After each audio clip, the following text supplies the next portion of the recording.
कौन ब्रह्मा का पिता है, कौन विष्णु की मां, शंकर का दादा कौन है, हमको दे बता। ये जानने के लिए कृपया सुनिए। जगत गुरु तत्वदर्शी संत रामपाल जी महाराज के अमृत वचन सर्व पवित्र धर्मों के पवित्र शास्त्रों के आधार पर। परमात्मा कहते हैं जीव या तो वाय बली जो रटे हरि नाम और नहीं तो काट के फेंक दियो, यो मुंह में बलो नहीं चाम। ना तो इस जीव की साथ ना किसी जैसे तगड़ा आदमी है किरा के वचन बोल दे गरीब ते बलहीन ते और वो रोता रहे बेचारा, उसका वो तीर का काम कर दिया इस भूंडी जुबान वाले ने। तो इस तरह कहते हैं ये जबान जो है तलवार का काम कर देती है। या तो भगवान की भक्ति करे ना इसका कोई जरूरत नहीं इस काम की, कुछ ऊट पटांगी बकवाद करे, रागनी गाँव में भूंडी किसी की चुगली करें, कोई किसी की झूठी गवाही देवे, तो ये दुष्ट कर्म करेंगे। इसका अच्छा था भगवान जुबान ना दे, अच्छा यानी मुंह बंद रहे जुबान, यानी कहने का भाव ये है कि गूंगा कर दे इसका अच्छा था।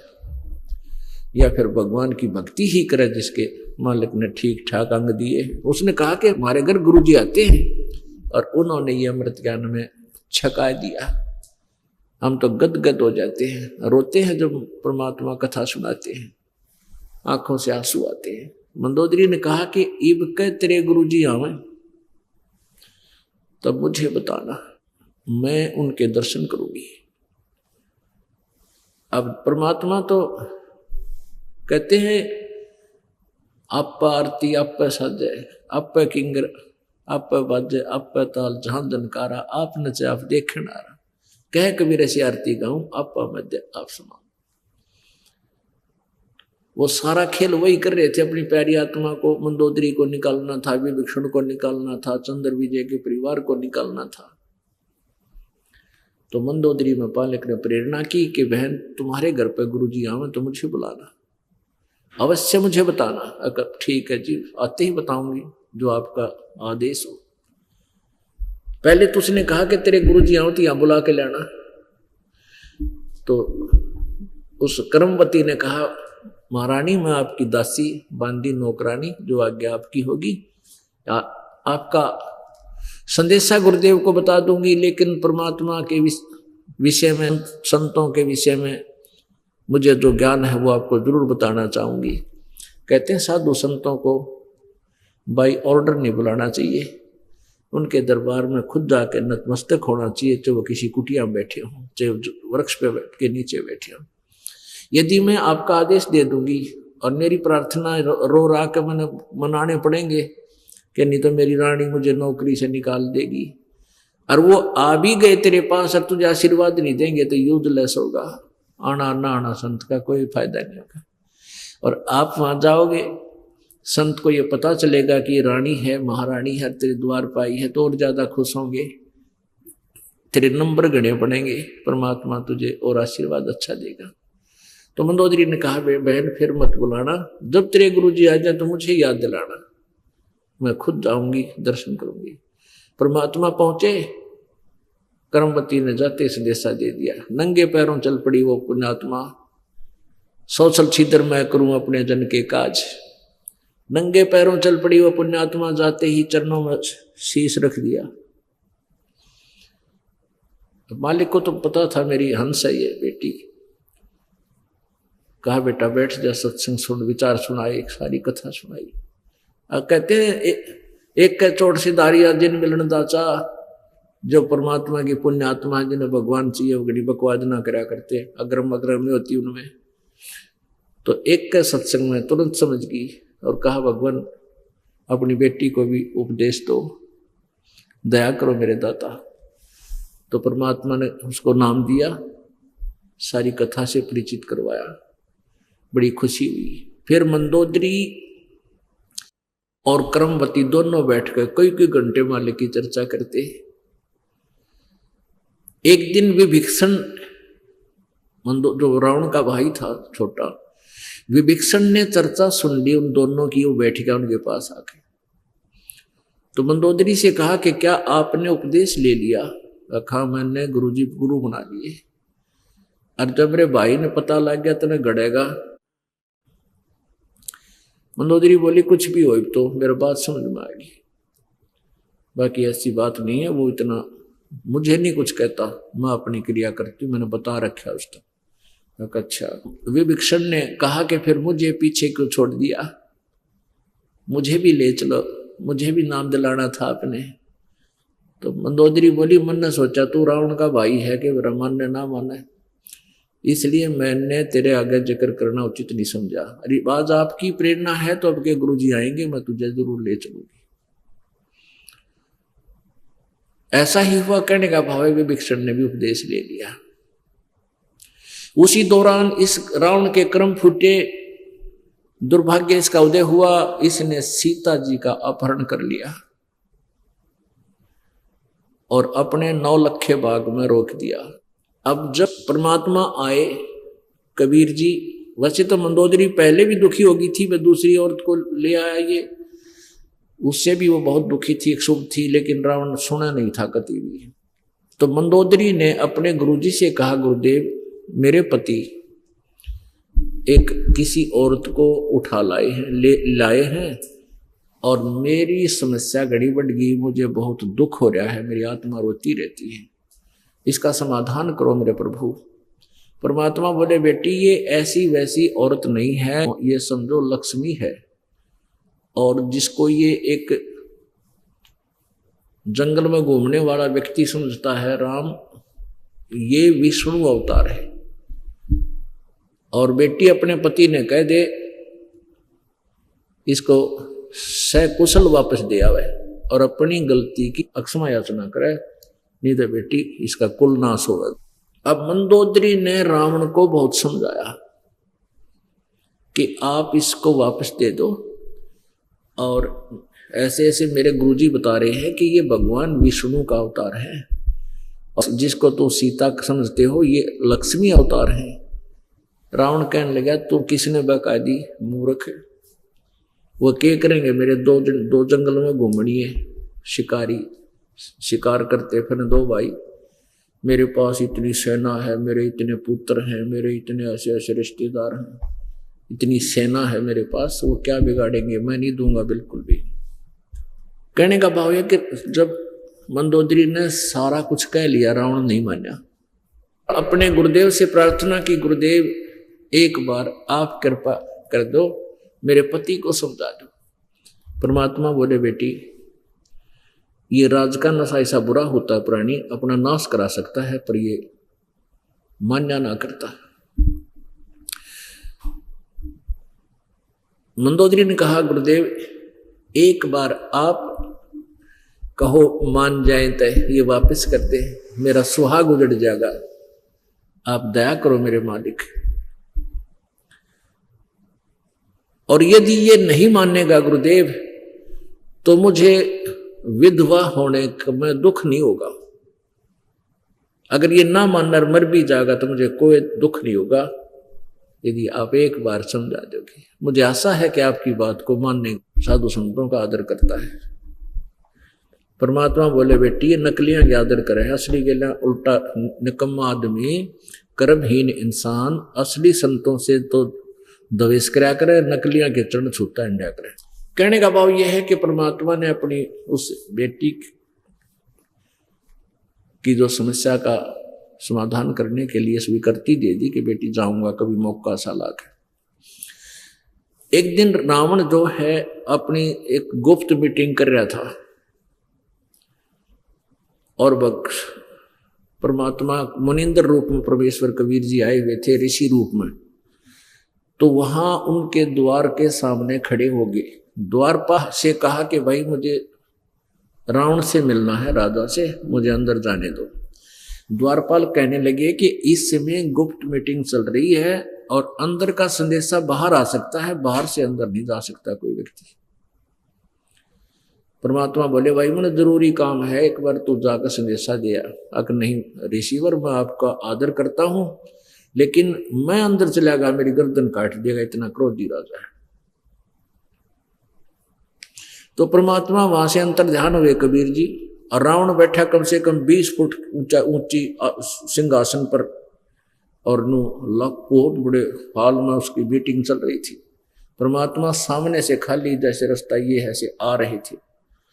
अब रावण की दृष्टि पड़ी कि ये ऋषि कैसे आ गया मेरी आज्ञा बिना अंदर। उसने कहा कि पहरेदारों को लाओ बुला के उनकी गर्दन कलम कर दो। तब तक परमात्मा निकट आ गए और कहा कि तुम्हारे द्वारपालों का दोष नहीं है रावण, उन्होंने तो मना किया था, फिर तू आ कैसे गया कि मैं ऐसे आ गया। अंतर ध्यान हुए भगवान एक बार और फिर प्रकट हो गए कि मैं ऐसे आ गया, उनको दिखाई नहीं दिया। तो रावण ने कहा तू चला जा यहां से, मैंने तेरी कोई बात नहीं सुननी। परमात्मा बोले मैं जो बात सुनाने आया हूं वो तुझे सुननी ही पड़ेगी। परमात्मा ने कहा, कबीर जी ने कहा यानी मुनिंदर जी ने कहा कि रावण तो इस लड़की को वापस दे दे, सीता है इसका नाम, तो इसको वापस कर दे और नहीं तो तेरा कुल नाश हो जाएगा। अरे तू सूरवीर होकर एक औरत को उठा लाया, तुझे शर्म आनी चाहिए। सूरवीर रक्षा किया करते हैं बहन बेटियों के, पापात्मा तूने किया क्या ये।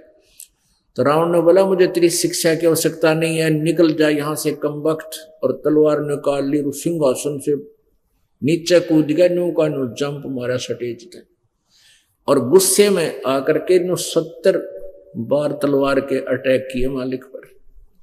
परमात्मा ने एक झाड़ू की सींक आपने देखी होगी, झाड़ू की सिंगल सींक वो हाथ में ले रखी थी न्यू, और उस सीख को एज ए ढाल प्रयोग कर दिया कि न्यू कर लिया सीख। उसने 70 बार तलवार मारी सीख के, क्रोधित हो गए क्योंकि तमोगुण का उपासक था, मेरी आग भर रहा था अंदर, फिर शक्ति पूरी।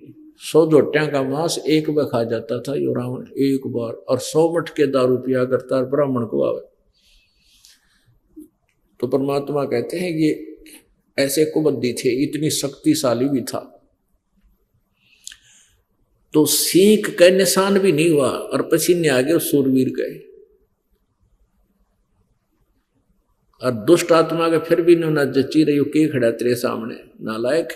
पैर पकड़ लेता, चरण छू लेता, पकड़ के माफी मांग लेता अपने दुष्कर्म की। नहीं, कहते हैं मान बढ़ाई ईर्षा ये कभी नहीं छूट सकती जीव के ऊपर, और या छूटे बिना बात बोले नहीं। राज का नशा अहंकार से परिपूर्ण कर देता है। तो रावण कहने लगा तू जा चाहे मत जा, पर मैं तेरी बात नहीं सुनूंगा। अब उसको पता लग गया कि मारा तो जा नहीं सकता, तेरी तलवारें में निशान पड़ गए। बैठ गया अपने सिंहासन पर जाके। परमात्मा बोले बात सुन ले कान खोल कर रावण, तेरे जैसे करा कितने जाली ये धरती तोल गए। परमात्मा की सतभक्ति कर ले, जतन अपना पीछा छुटवाना है, इस वापस दे इस सीता को, तेरा कुछ बच जाएगा। रावण ने चुप हो गया, बोला नहीं कुछ भी। परमात्मा आगे, और उधर विभीषण भी उसी सभा में भी उपस्थित था।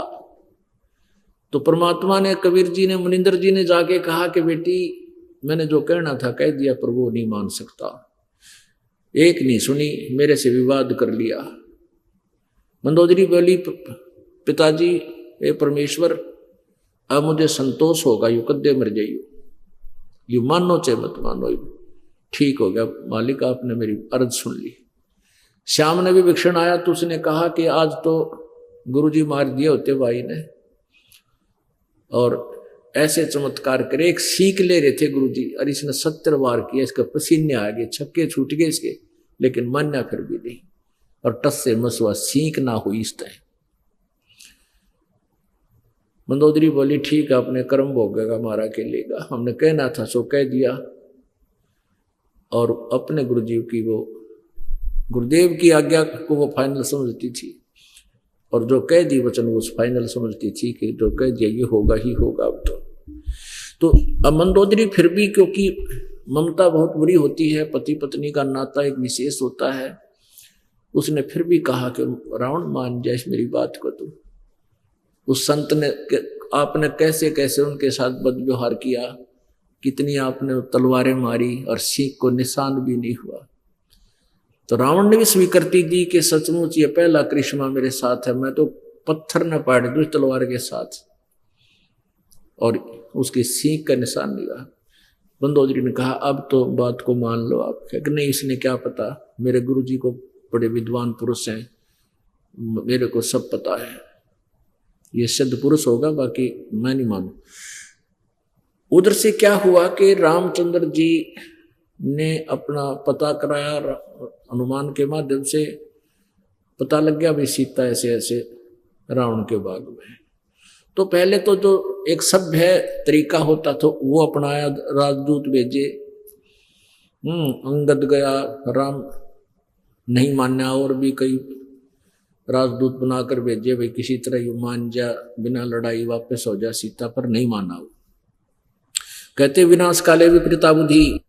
अब क्या हुआ कि सेना इकट्ठी कर ली रामचंद्र जी ने, और सेना को समुद्र से पार करने की समस्या आ गई। 3 दिन तक रामचंद्र जी घुटनों पानी में खड़ा होकर समुद्र से याचना करते रहे, हे समुद्र देव मुझे रास्ता दे दो, मैं बहुत आपत्ति में हूं। लेकिन टस से मस नहीं हुआ। तो श्री रामचंद्र जी ने कहा कि ला लक्ष्मण मेरा अग्नि बाण दे, अग्नि बाण दे, ला समुद्र ने फूंक देता हूं। लातों के भूत बातों से नहीं मानते। ऐसे जो ही उन्होंने जब समुद्र को फूंकने के लिए कमान पर तीर चढ़ाया, उसी समय समुद्र एक ब्राह्मण रूप में, विपर रूप में प्रकट हुआ, ऋषि रूप में, और कहा कि हे श्री रामचंद्र जी, हे विष्णु अवतार, मुझे जला मत, मेरे अंदर बहुत बड़ा संसार बसा हुआ है, और यदि तू मुझे सोख देगा, खत्म भी कर देगा पानी को, तो बैलेंस बिगड़ जाएगा इस पृथ्वी का, और ये इतना गहरा गड्ढा हो जाएगा तुम फिर भी नहीं जा सकते इससे पार। ऐसा काम करो प्रभु, सर्प भी मर जाए, लाठी भी ना टूटे। श्री राम जी ने कहा कि फिर ऐसी कौन सी विधि है वो बता मुझे, कि तेरी सेना में ये नल और नील नाम के 2 कारीगर भी हैं, शिल्पकार भी हैं, और इनके हाथ में ऐसी शक्ति है कि इनके हाथ से पत्थर तर जाते हैं। पत्थर के चाहे लोहा भी हो वो भी तर जाता है। तो नल और नील को बुलाया गया। अब यहां मार खाता है प्राणी, या महिमा का जब समय इसके सामने होता है तो ये महिमा को पसंद करता है, यही मार खाता है। कहते हैं साहेब के दरबार में गाहक कोट अनंत, 4 चीज चावे हैं ये रिद्धि सिद्धि मान महंत। परमात्मा के दरबार में साधकों की कमी नहीं, लेकिन ये 4 चीज मांगे हैं, रिद्धि सिद्धि हो जा, मान बढ़ाई और महंत बन जाऊं, महिमा मेरी बने, प्रभुता हो जा कि 10-20 नमस्ते करनी हो जा। कहते ये ही दुश्मन है इस जीव का। तो यहां क्या हुआ कि वहां अंगद भी फेल, जिसने रावण के लाखों व्यक्तियों को वहां पैर रख दिया था, किसी से टस से मस नहीं हुआ, पूरी सेना में चर्चा थी, आज वो भी फेल, क्योंकि समुद्र से ये पार हुए बिना बात बना नहीं। हनुमान भी फेल, श्री राम भी फेल। तो नल नील को आवाज लगाई और बुलाने गया, उन्होंने बता दिया कि ऐसे ऐसे बताया है कि देवता प्रकट हुआ समुद्र का, उसने बताया कि तुम्हारे हाथों में ऐसी शक्ति है जिससे पत्थर भी तर जाते हैं, आज चलो तुम्हें राम राजा बुला रहे हैं तुम्हारे, तुम तो भाई बड़े भाग्यशाली, तुम्हारी तो बड़ी इज्जत होगी। तो वो फूल गए, उनके अंदर अहम भर गया। उस दिन भगवान याद नहीं किया नालायकों ने, और श्री रामचंद्र जी ने पूछा भी नल नील, ये देव ऐसे ऐसे बता रहा है विपर, क्या तुम्हारे हाथों में ऐसे कोई पावर है तुम्हारे पास? कहाँ जी है, कि भी एक ट्रायल दो मुझे।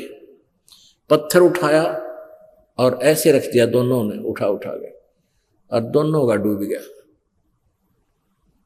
उन फिर क्योंकि वहम हो रहा था कि पहले तो कुछ भी नहीं डूबता, फिर दोबारा फिर ठा के रखा, वो भी डूब गया, 3री बार रखा वो भी डूब गया। अब वो सहम गए, भाई अब क्या हुआ, वो तो बड़ी असमंजस में पड़ गए।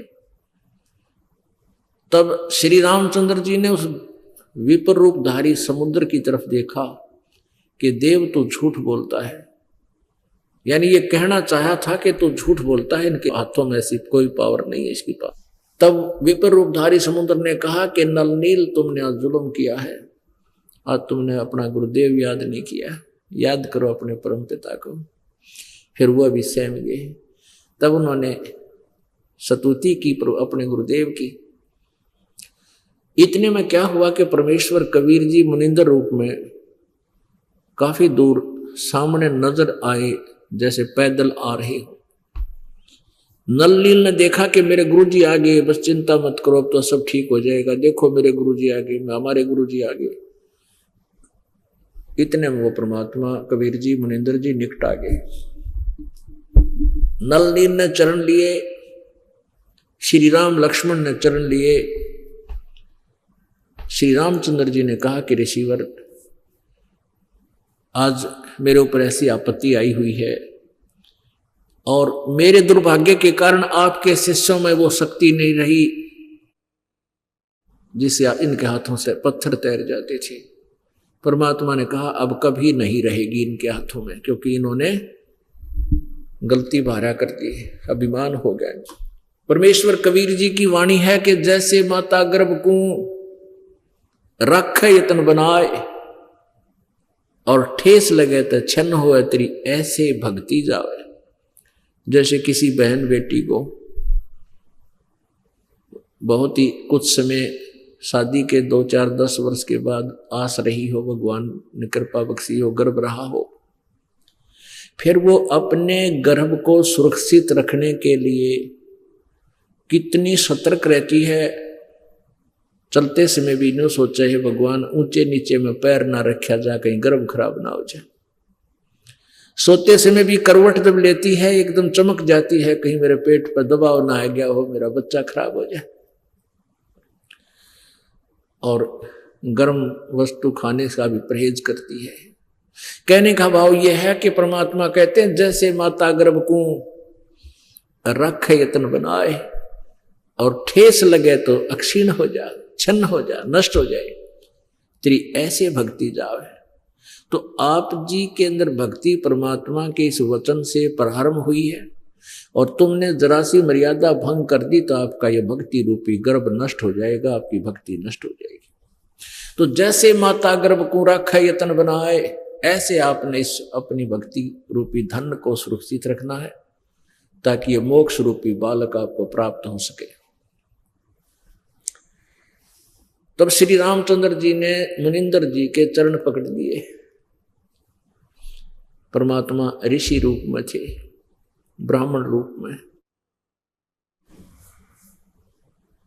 और कहा कि ऋषिवर आप कृपा बख्शो मुझ दास पे, ऐसे ऐसे मेरे ऊपर आपत्ति आई हुई है, मेरी पत्नी को रावण ने उठा लिया, हमने सब प्रयत्न कर लिए, हमने दूत भी भेज लिए, भाई तुम मेरी पत्नी वापस दे दे, हम युद्ध नहीं चाहते, पर वो नहीं मान रहा। ए प्रभुवर आशीर्वाद दो, मैं सफल हूं, आशीर्वाद दो प्रभु, मैं विजयी हूं, और आशीर्वाद दो मेरा ये समुद्र के ऊपर पुल बन गया। तो परमात्मा ने कहा कि मैं तेरी समस्या से परिचित था और मेरा और तेरे पिता का एक वायदा हुआ था इस काल निरंजन से कि एक समय मेरा अंश, मेरा पुत्र पृथ्वी पर होगा, राजा दशरथ के यहाँ जन्म लेगा, क्योंकि ये पूर्व निर्धारित होती है, इनकी फिल्म बनाई रखी होती है। तो उस समय वह समुद्र पर रास्ता नहीं देगा, आप कृपा मुझे मेरे उस पुत्र को वो रास्ता दिलवाना है। तो मुझे पता था तेरे ऊपर क्या आपत्ति है।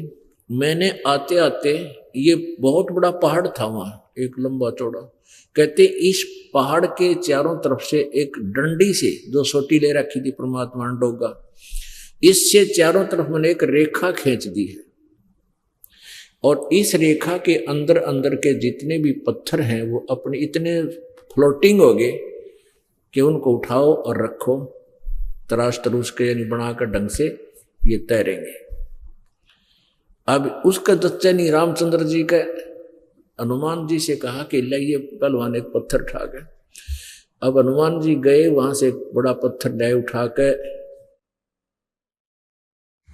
और उसको रखा, तो वो जो का त्यों भी रख दिया तो भी तैर रहा समुद्र पर। ओहो, बस फिर तो कहते हैं वारे न्यारे हो गए। फिर उसको छोल छाल के नल नील कारीगर भी थे, शिल्पकार यानी राजमिस्त्री भी थे वह, तो उन्होंने उनको छोल छाल कर रखना शुरू किया, वो पुल बनाया। रे नल नील यतन कर हार, तब सतगुरु से करी पुकार। रे नल नील यतन कर हार, तब सतगुरु से करी पुकार। जा सतरेखा लखी अपार सिंधु पे, सिला तराने वाले। जा सतरेखा लखी अपार सिंधु पे, सिला तराने वाले। धन धन सतगुरु सत कबीर, भक्त की पीड़ मिटाने वाले। भक्त की पीड़ मिटाने वाले, भक्त की। धन धन सतगुरु सत कबीर, भक्त की पीड़ मिटाने वाले। धन धन सतगुरु सत कबीर, भक्त की पीड़ मिटाने वाले। डसी सर्प ने जब जा पुकारी, इंद्रमती अकुलाय। डसी सर्प ने जब जा पुकारी, इंद्रमती अकुलाय। आपने तुरंत करी सहाय बरोली, मंत्र सुनाने वाले। आपने तुरंत करी सहाय बरोली, मंत्र सुनाने वाले। धन धन सतगुरु सत कबीर, भक्त की पीड़ मिटाने वाले। भक्त की पीड़ मिटाने वाले। धन धन सतगुरु सत कबीर, भक्त की पीड़ मिटाने वाले। दामोदर सेठ के होठ अकाज, अर्ज करी डूबता देख जहाज। दामोदर सेठ के होठ अकाज, अर्ज करी डूबता देख जहाज। लाज मेरी रखियो गरीब नवाज, समुद्र से पार लंघाने वाले। लाज मेरी रखियो गरीब नवाज, समुद्र से पार लंघाने वाले। धन धन सतगुरु सत कबीर, भक्त की पीड़ मिटाने वाले। धन धन सतगुरु सत कबीर, भक्त की पीड़ मिटाने वाले। भक्त की पीड़ मिटाने वाले, भक्त की पीड़ मिटाने वाले। धन धन सतगुरु सत कबीर, भक्त की पीड़ मिटाने वाले। कह कर जोड़ दीन धर्मदास, दर्श दे पूर्ण करियो आस। कह कर जोड़ दीन धर्मदास, अर्ज दर्श दे पूर्ण करियो आस। मेट दो या जन्म मरण की तरास, सत्य पद प्राप्त कराने वाले। मेटियो जन्म मरण की त्रास, सत्य पद प्राप्त कराने वाले। धन धन सतगुरु सत कबीर, भक्त की पीड़ मिटाने वाले। भक्त की पीड़ मिटाने वाले, भक्त की पीर मिटाने वाले। धन धन सतगुरु सत कबीर, भक्त की पीड़ मिटाने वाले। कह कर जोड़ दीन धर्मदास, दर्श दे पूर्ण करियो आस। कह कर जोड़ दीन धर्मदास, दर्श दे पूर्ण करियो आस। मेटियो जन्म मरण की तरास, सत्य पद प्राप्त कराने वाले। मेटियो जन्म मरण की तरास, सत्य पद प्राप्त कराने वाले। धन धन सतगुरु सत कबीर, भक्त की पीड़ मिटाने वाले। भक्त की पीड़ मिटाने वाले, भक्त की पीड़ मिटाने वाले। धन धन सतगुरु सत कबीर, भक्त की पीड़ मिटाने वाले। सत्सो है पुण्यात्माओं, इसको तत्व ज्ञान कहते हैं, जिसमें प्रत्येक कंसेप्ट क्लियर होगा आपका। पहले ये दास गांव में सत्संग किया करता था, एक गांव में सत्संग कर रहा था। उन्हीं के एक बड़ा भाई, छोटे नाम ले रखा था और परिवार ने नाम उपदेश नहीं ले रखा था। तो बड़ा भाई अच्छी आत्मा का था, वो फौज में मिलिट्री के अंदर सर्विस करता था। वो छुट्टी आया हुआ था। उसने सत्संग से पहले उनके घर पे हम भी रुके हुए थे रात में। तो उसने प्रश्न किया कि हे महाराज, मैं बहुत धार्मिक व्यक्ति हूं और मैंने रामायण बहुत पढ़ रखी है। रामायण के अंदर रावण का चरित्र देखा, उसमें मांस खावे, दारू पीवे, निराकुबद्दी, और भी जितने भी उसके अनुयायी थे, उसके सेनापति थे, कि वो सारे ने ऐसे कर्म, राक्षस टाइप के लोग थे, उनके कर्म ऐसे लिखे।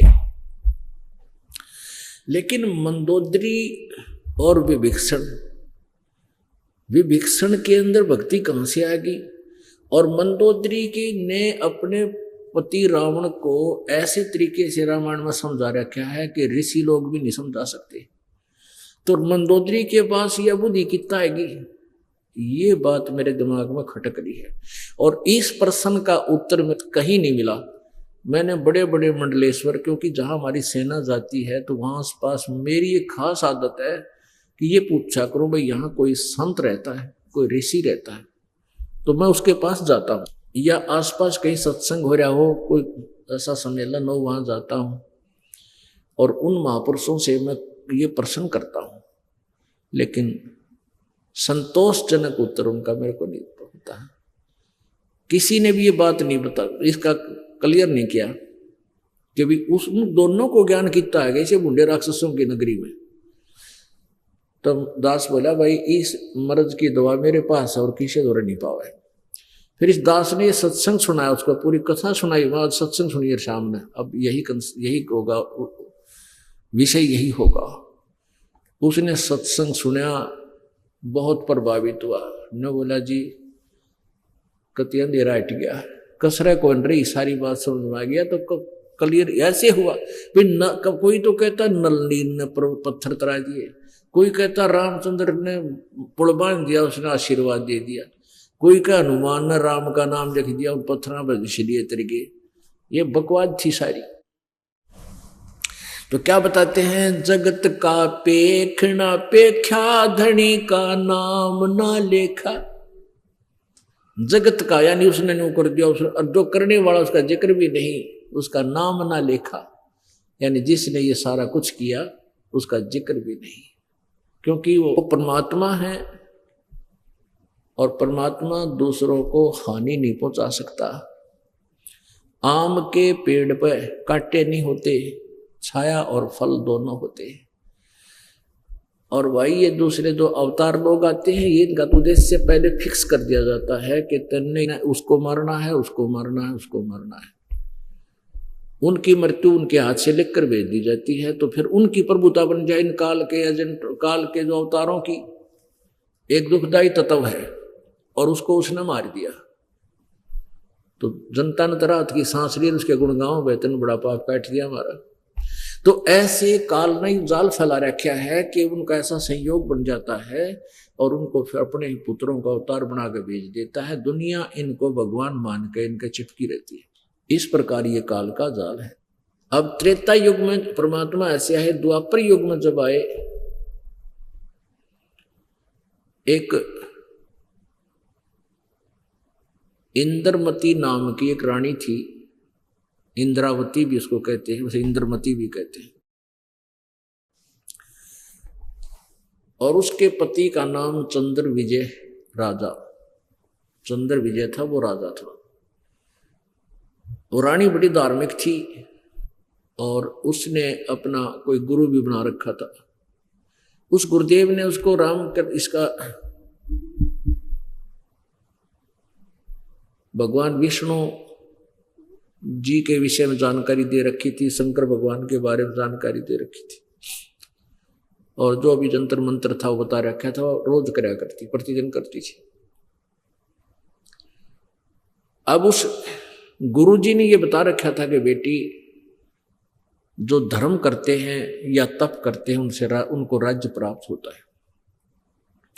आज तू रानी है, पिछले पुण्य से है, आगे पुण्य करेगी तो अगले जन्म में भी तू मनुष्य जीवन जब कभी मिलेगा तो रानी बनेगी। इसलिए धर्म किया कर, आए अतिथि जो आपके द्वार पर आ जा, सबको भोजन करा, एक भंडारा लंगर खोल दे, और साधु संत आ जा तो उनका विशेष आदर कर और स्वयं अपने हाथों से खाना बनाकर खिला बेटी, इतना बहुत पुण्य मिलेगा। और प्रतिदिन एक संत को अवश्य रोजाना भोजन कराया कर। अब साधु मेरे अंडा करते बैठे रहते, जंगला में बुला लेती हो। ऐसे प्रोसीजर ये चलता रहा कई वर्ष, 2-4 वर्ष। रानी क्या करती थी, प्रतिदिन उसने एक अपना नियम बना लिया कि मैं खाना बाद में खाऊंगी, प्रतिज्ञा कर ली। पहले किसी भक्त संत को खिलाऊंगी, फिर पाछे खाऊंगी। अब ऐसे वो चलता रहा, संदेशा दे देती, न्योता दे देती, 2-4 भक्त डेली संत आ जाते, खाना खा जाते। बाकी आम जीव के लिए भी, कुरा चालतों के लिए भी उसने लंगर अलग से खुलवा रखे। अब क्या हुआ, एक बार कुंभ का मेला हो गया, और कुंभ के मेले में ये सभी जो त्रिगुण उपासक हैं, जिनको हम संत समझा करते हैं, बाकी ये संत तो नहीं है, फिर भी हम अज्ञानता के अनुसार उनको साधु संत मानते थे। तो वो सभी स्नान करने के लिए, पर भी में मोक्ष प्राप्ति के लिए वहां चले गए। कहाँ? हरिद्वार में, हर की पैड़ी पे। और आसपास कोई संत नहीं रहा। रानी ने संदेशा भिजवाया, नौकर गए कि सबके कुटियां खाली हैं या कोई नहीं। पता चला तो वो चले गए कहाँ?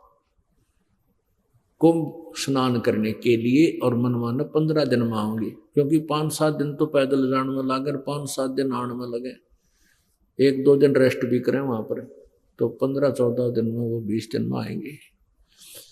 अब रानी के सामने समस्या आएगी, कोई संत भक्त मिला को, ना रोटी उसने खाई, ना दिन तीसरा हो गया।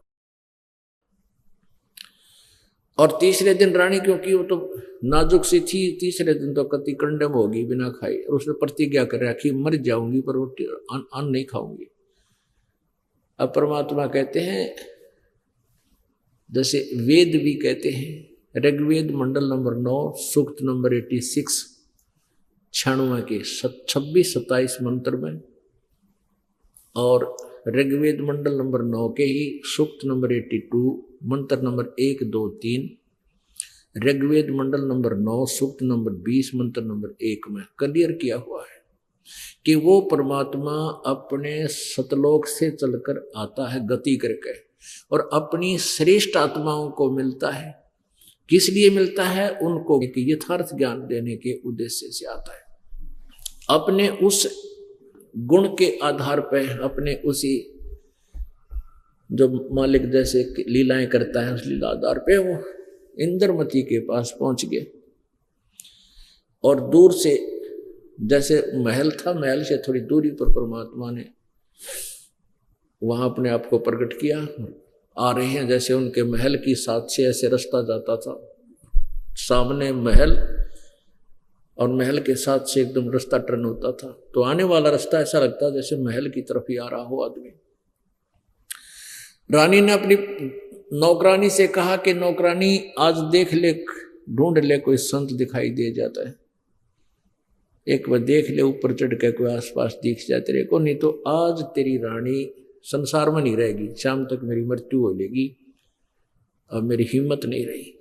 नौकरानी ऊपर गई, अटारी में चढ़कर देखा कोठे पर, एक आशा की किरण उसको दिखाई दी। परमात्मा कबीर देव जी एक साधारण सी दाढ़ी, वेशभूषा और साथ सफेद कपड़े धोती आ रहे हैं। अब नौकरानी दौड़ी दौड़ी नीचे आई और कहा, रानी सामने संत एक भक्त आ रहा है। रानी ने कहा, जा बेटा, जा जल्दी ला, बुला के तेरा भला हो, नहीं तो आज मेरी मृत्यु होगी।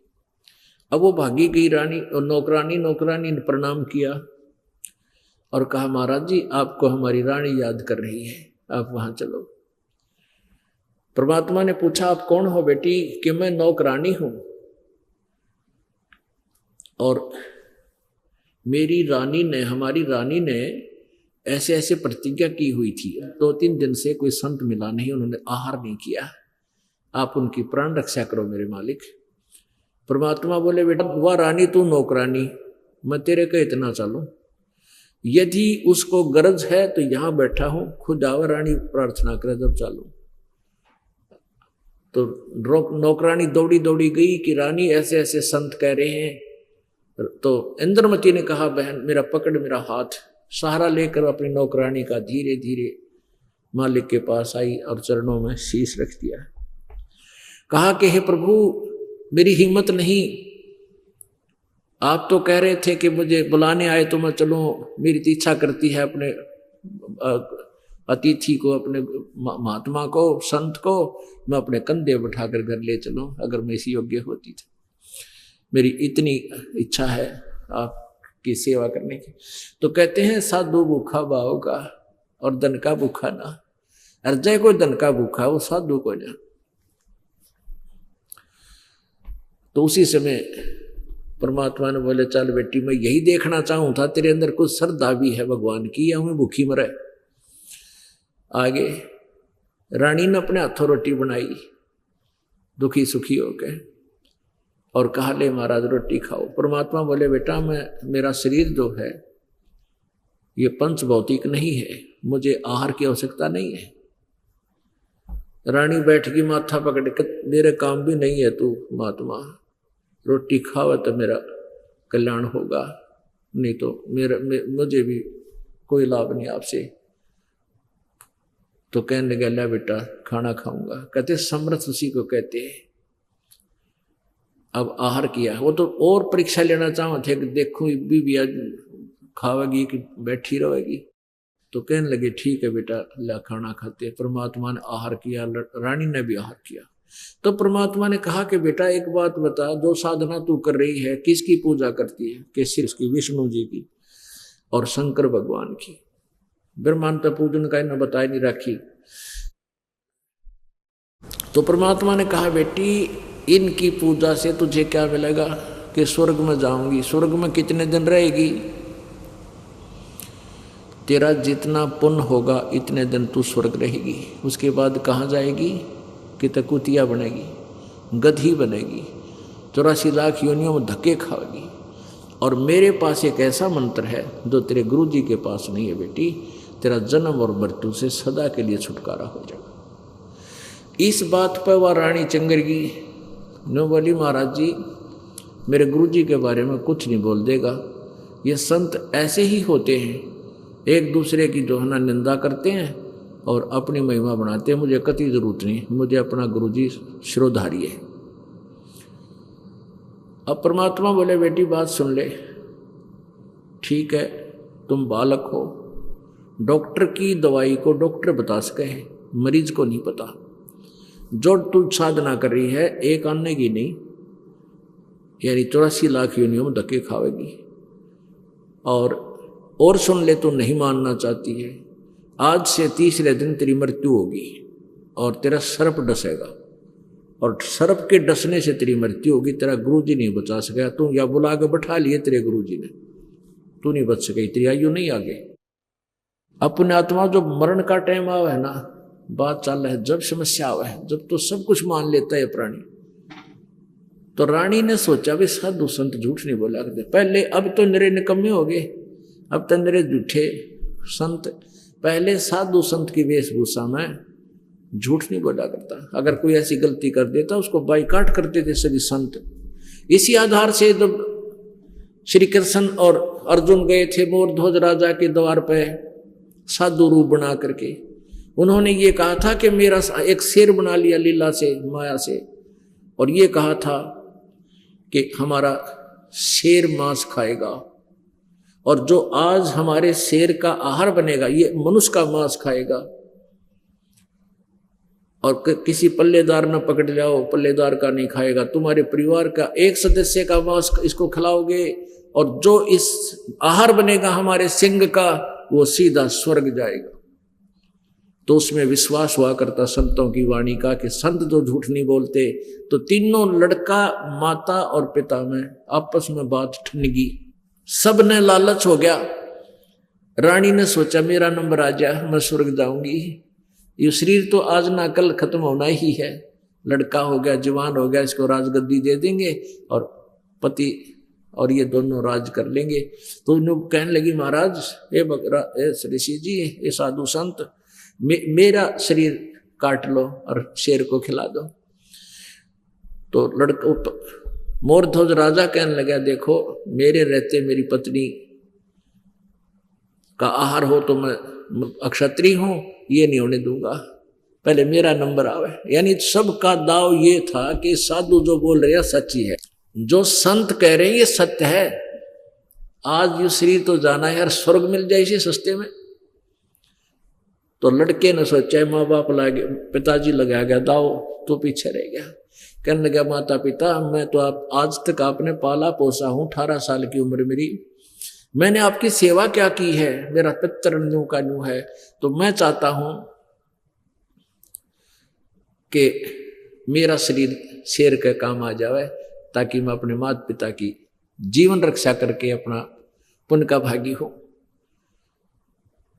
कहने का दास का ये है कि पहले संतों पर इतना विश्वास हुआ करता है, जो ये बोल रहा फाइनल है, और ऐसा ही होता था। ये कुबुद्धि नहीं थे जितने अब हो रहे। आजकल तो नरे झूठे हैं। हमारे गांव में ना एक बोड़ी सी बेबे थी माई, उसने क्या किया, एक गेहूं लेके, ला माई की बेटी गेहूं ला, वह गेहूं ले आई, गेहूं नो लिखा गया, नो कर दिया कि पाया, बोला सोना हो गया सोना। वो गेहूं के दाने और चमकीले से हो गए, सोने के हो गए। फिर बोला सरसम लाई, वह नो करके वह इतनी बड़ी बड़ी गुंडे, उसमें अंकुर फूट आई।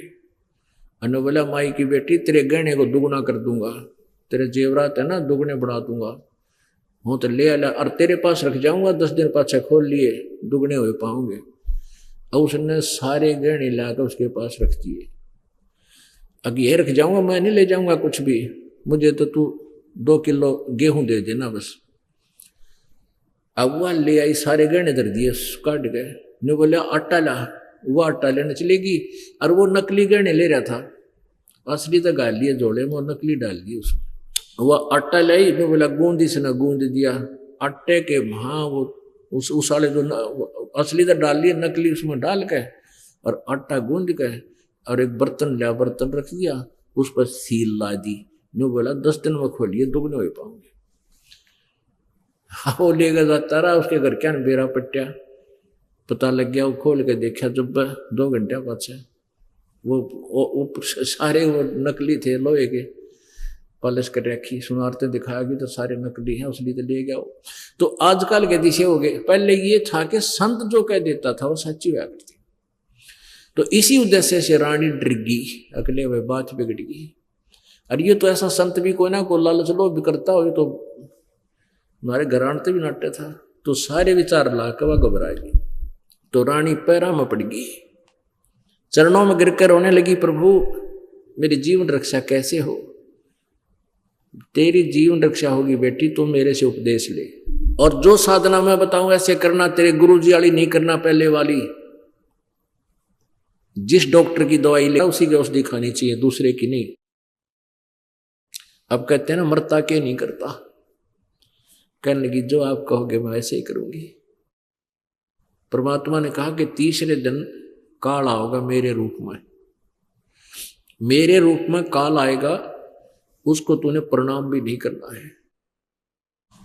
और जो मंत्र मैंने तुझे दिया इसका सिमरण करती रहना। वैसे तो ये सिर्फ उस दिन के लिए आदेश है। आगे से अगर गुरुजी आ जाए, गुरुजी के रूप में आपको कोई भी दिखाई दे, पहले अपना स्मरण करा 1-2 मंत्र का, फिर तुरंत चरण छूने चाहिए। तो रानी ने, अब रानी को तो चिंता बन गई।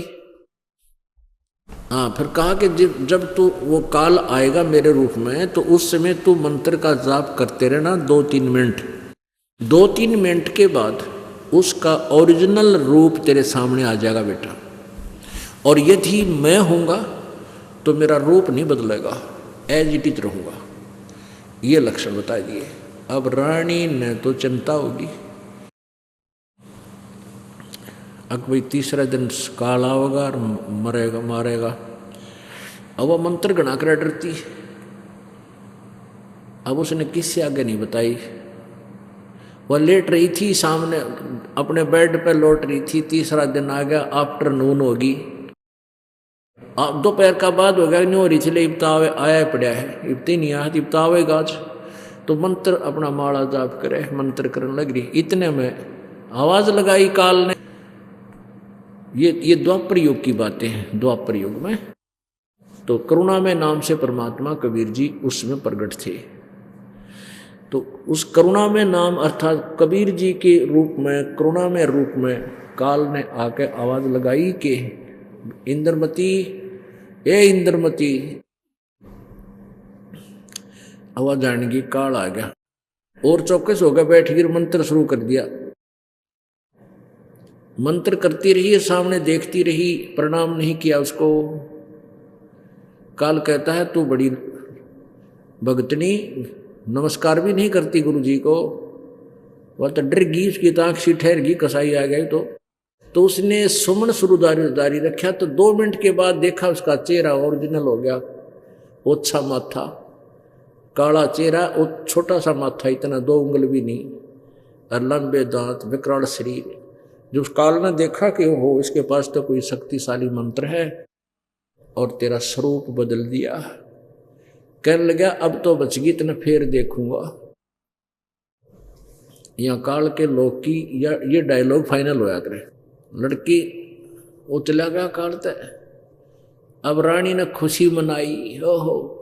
बांदिया ने कहा आज मेरी मृत्यु होनी थी, काल आया था मुझे लेने के लिए, मेरे गुरुदेव जी ने बचा दिया। वह दौड़ी दौड़ी राजा के पास गई।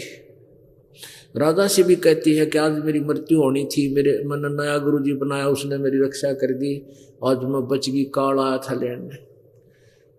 अब राजा था वो थोड़ा मोटे दिमाग का या दूसरे टाइप का, घुटी छुटी लानी, और भगवान भक्ति नहीं करता था, वैसे धार्मिक अवश्य था, नरमात्मा का था। अपनी पत्नी को भक्ति मार्ग में बाधा कभी नहीं करता था।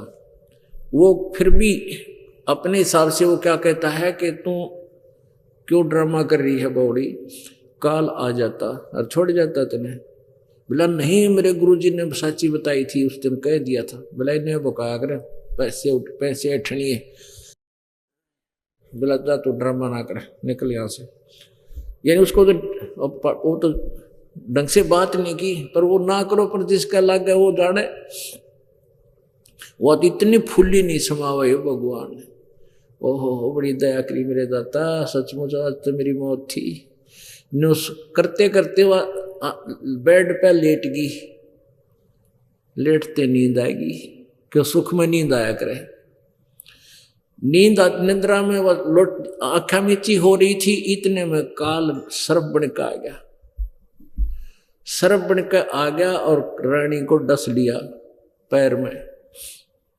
एकदम उठी, रोन लगी, आए खाली। सर्प नौकर भागे आए, नौकरानी आई। उन्हें देखा कि मोरी के घर की मोरी के अंदर से एक बहुत बड़ा सर्प निकल रहा था।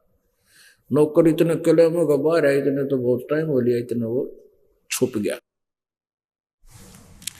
अब एकदम बेहोश होगी रानी, मृत्यु को प्राप्त हुई।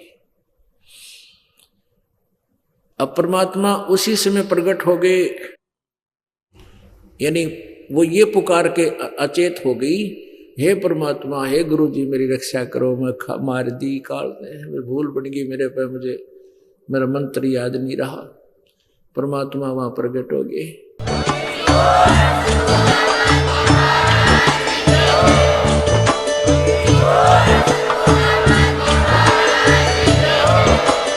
आप सुन रहे थे जगत गुरु तत्वदर्शी संत रामपाल जी महाराज जी के मंगल प्रवचन। अधिक जानकारी के लिए विजिट कीजिए हमारी वेबसाइट www.jagatgururampalji.org। संत रामपाल जी महाराज जी के शुभ आशीर्वाद से पूरे विश्व भर में 500 से भी ज्यादा नाम दीक्षा केंद्र हैं, जिन पर संत रामपाल जी महाराज जी द्वारा ऑनलाइन निशुल्क नाम दीक्षा दी जा रही है। अपने नजदीकी नाम दीक्षा केंद्र का पता करने के लिए संपर्क करें 8222880541।